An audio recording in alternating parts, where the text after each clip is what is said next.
ধুনীয়া সভা পাতি পেলাই যে ৰভা পাতি ব্যতিক্ৰম তেনেকুৱা নহয় বা বিজ্ঞান মেলা পাতি ব্যতিক্ৰম তেনেকুৱা নহয় প্ৰতিখন সভাত যাতে মানুহ শ্ৰোতা যাতে থাকে দৰ্শক থাকে সেইটোৱে মোৰ ভাবে ব্যতিক্ৰম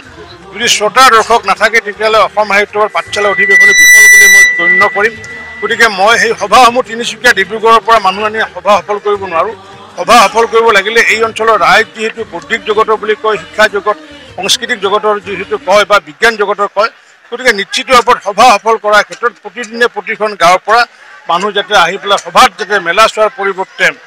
গজালি হাট চোৱাৰ পৰিৱৰ্তে বিজ্ঞান মেলা চোৱাৰ পৰিৱৰ্তে আগতে যাতে সভাসমূহ যাতে সফল কৰে তাৰ কাৰণে মই আহ্বান জনাইছোঁ